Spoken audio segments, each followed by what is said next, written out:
Hello and welcome to Brewers Daily, part of the Fan Arch Podcast Network. This episode is brought to you by Kalshi. Use promo code FANARCHBASEBALL to get $10 when you trade 10.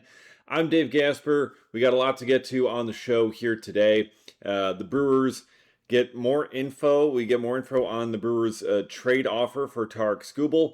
Logan Henderson absolutely dominates.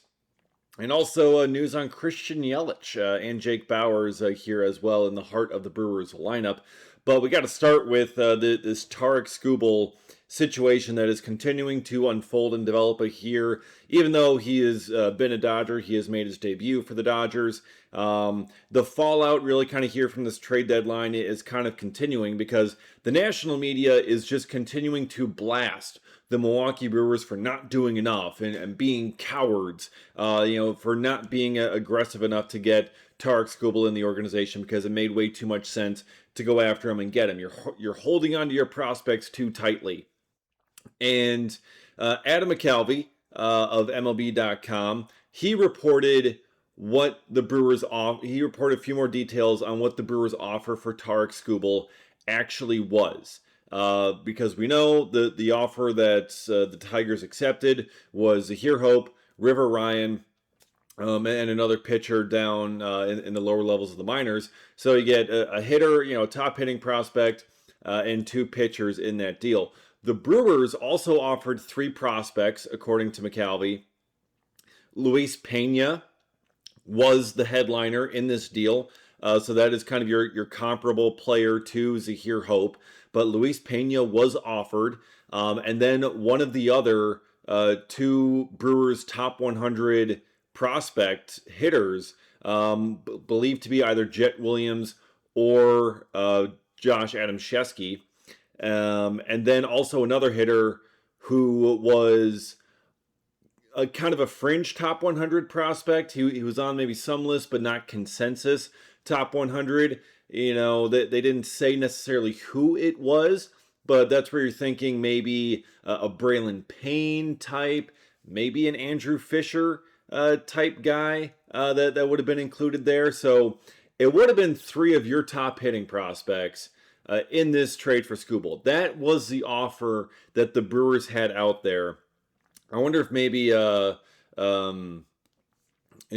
looking at Arias there too, or no, not Arias, Frias, Alexander Frias. I'm mixing up the first and last initial there. Frias, Alexander Frias. I wonder if he was maybe potentially that guy because he was kind of showing up on some top 100 lists too. So I wonder if you're looking at maybe Luis Pena, Jet Williams, and Alexander Frias as the offer that the Brewers had on the table. I think that could be a possibility of what you're looking at. And my goodness, that's a strong offer. That is a very, very strong offer for 2 months of Tarek Skubal. And honestly, I think that might be better than what the Tigers accepted.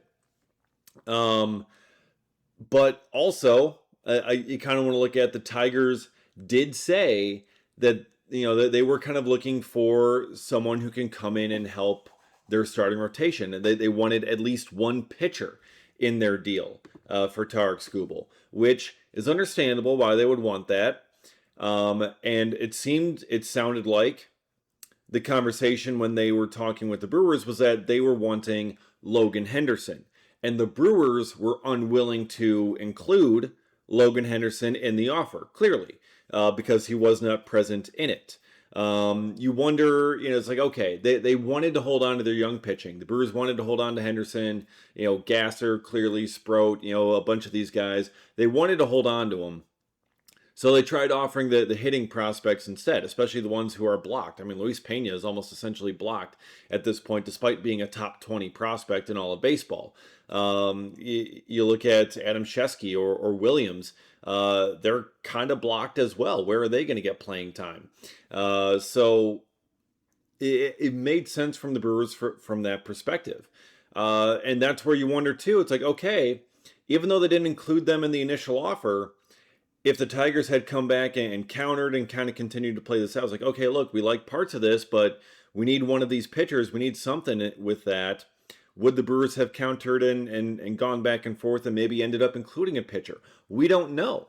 because the Tigers just accepted the Dodgers offer right away on Saturday night. So, but that is the offer that the Brewers put out there. It's a very strong, very aggressive offer in terms of prospects. They were leveraging their farm system in ways that we haven't seen them do, but they seemed unwilling to part with the pitching prospects.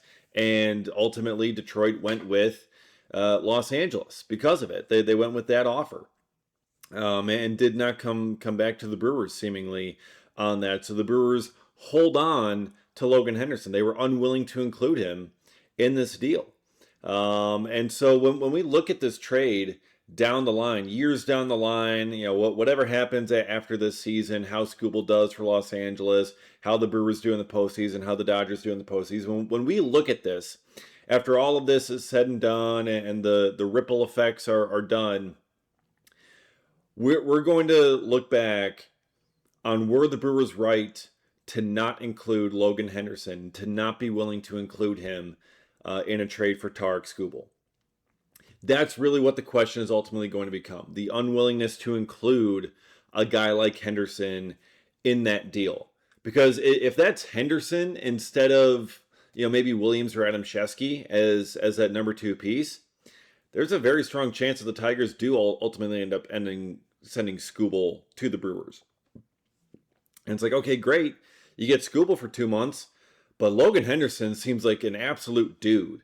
So that could be a very tough one, especially when he looked like an absolute dude on Tuesday night, taking on the Pirates. He stayed put here with the organization, and he absolutely shoved. 6 innings, 83 pitches, 8 strikeouts of the Pirates, 2 runs, but looked really, really good. And in that 6th inning, as he's going out there, like he knows this is kind of his last inning, he's facing the Pirates lineup for the 3rd time. He is facing the 3, 4, 5 hitters.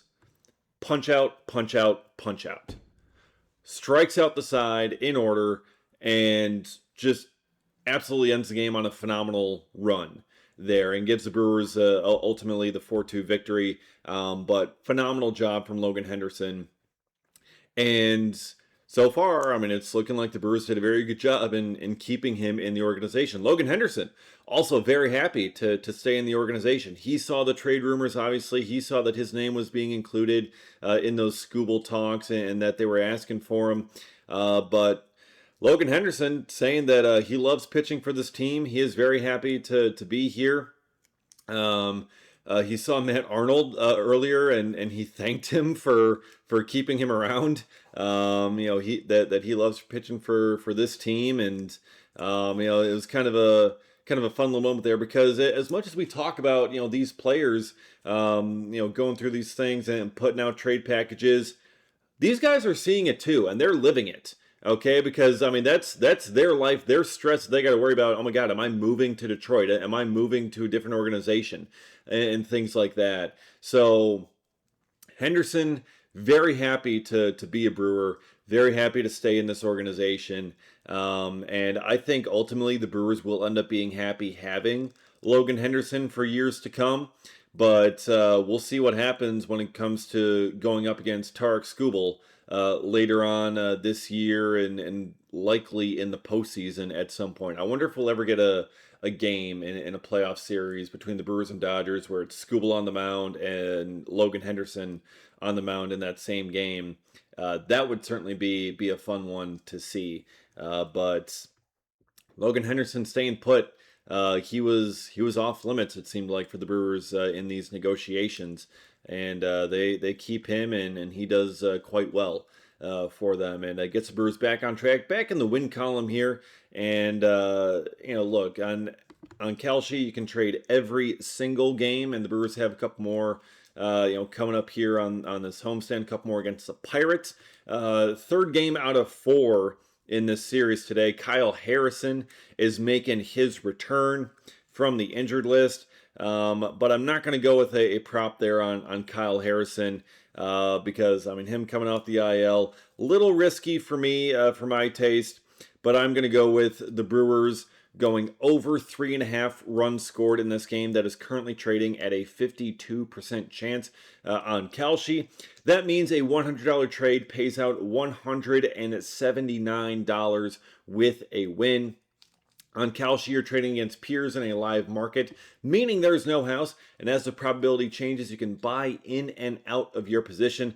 For a limited time, download the Kalshi app and use promo code FANARCHBASEBALL right over here, and you can get $10 when you trade 10, Kalshi, Kalshi, trade on anything. Okay, so we also got to talk about this lineup because I mean, if they're going to score over 4.5 runs or over 3.5 runs, they're going to need to get some work out of their offense. And from the middle of the order, which Christian Yelich is perhaps not necessarily going to be a part of going forward. So Christian Yelich in the initial lineup the Brewers put out for Tuesday's game, he was in the 7th spot in the order. Now, we had kind of talked about this a little bit. I don't know if we got a chance to get into it much with the post-trade deadline episode there, but Yelich has been struggling for a month plus out there and just has not been able to find it. Another really couple of rough at-bats on Tuesday. Some weak groundouts, strikeout, pop-out. Like, it was rough. It's been rough for Christian Yelich at the plate. So Pat Murphy initially drops him to the 7th spot in the order, has a conversation with him. It's like, hey, look, this is what's best for the team. Completely agree with Murphy. They have to drop him for a little bit and just kind of try and get him going again, and maybe a little bit of a lower pressure situation because they need him. They need him offensively to get going, and just running him out there in the 3 spot every single day when he's struggling like he is not helping the team. So they had to make kind of changes there. But Jake Bauers ended up getting scratched. More on that in a minute. So they have to kind of redo the lineup, and Yelich moves up to 5th. So he's still out of the top 4 spots. But Pat Murphy also talking post-game about Christian Yelich, defending him. He's saying he doesn't necessarily need to be out here defending Christian Yelich because he's a grown man. He can do it himself. And, he's a veteran. He's been around a while. But he's begging and pleading for fans to remember what Christian Yelich has done for this organization, the type of player that he is, what he means to the team as a leader in that clubhouse that, not everyone gets to see. And just kind of begging to remember who he was. And it's like, it's a great sentiment. I think there is an element to Yelich does kind of deserve a little bit more respect. He does deserve a little bit more of a leash because of what we've seen him do in the past, and being the leader of this team, having the contract that he does, he's going to get more of a leash. But also the contract that he has, there's going to be a lot more of that pressure to perform. And also, remembering what he was, it's like, look, the 2018 MVP season was great, but that was 8 years ago, and also you got to help now. Like now is all we can. That's all we can help. That's all we can work on. That's all we can deal with in one sense, because it's like, yes, he did great things 7-8 years ago, and they were wonderful, and you love him for it, and that's why he earned the contract and is been the face of the franchise for the past 8 years.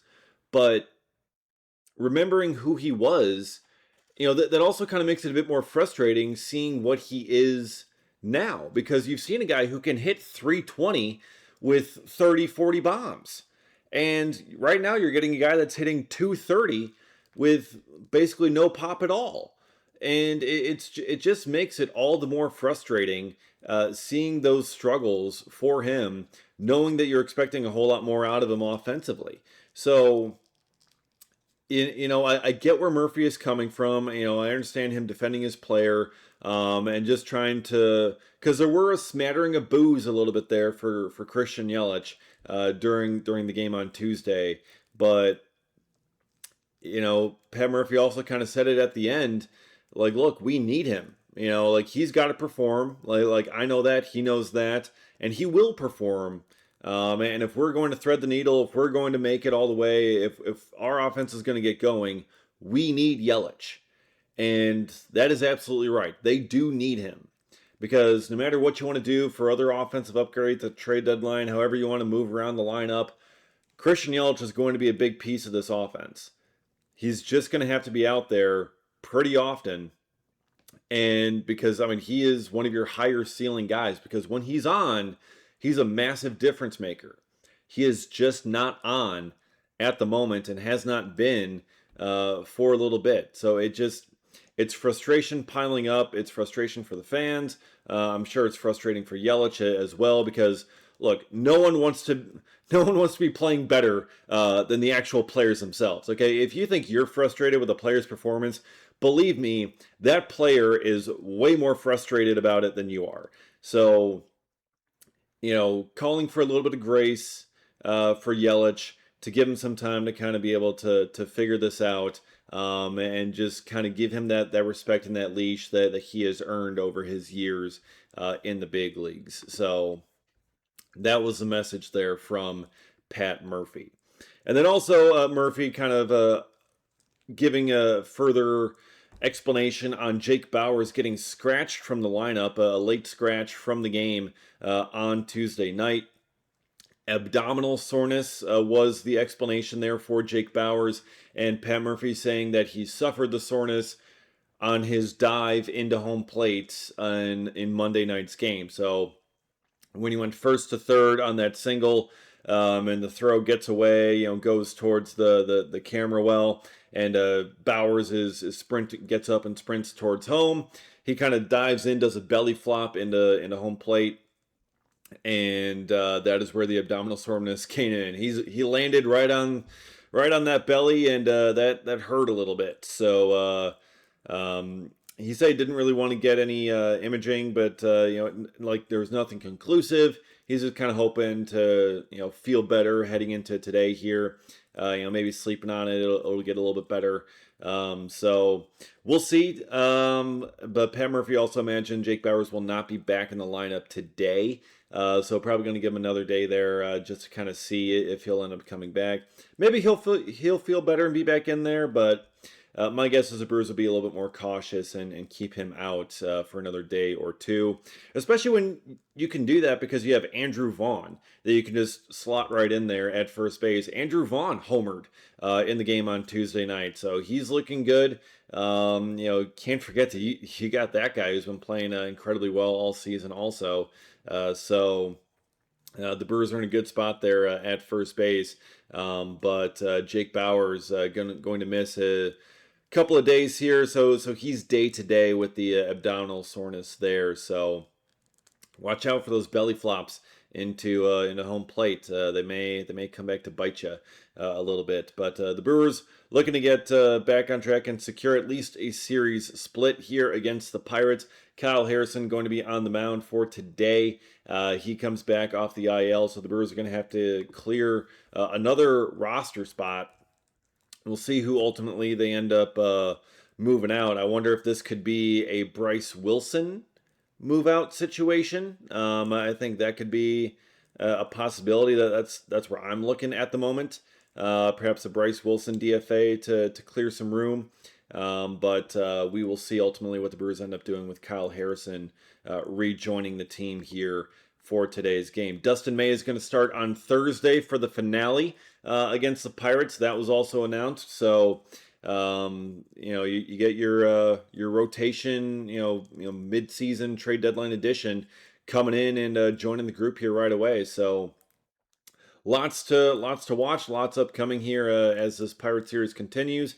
And we'll be breaking it all down here on Brewers Daily as we always do. So be sure to subscribe and get notified when new episode drops if you have not already. Follow me on X as well at dgasper24. Appreciate all of you watching and listening, and we'll see you again next time for another episode of Brewers Daily.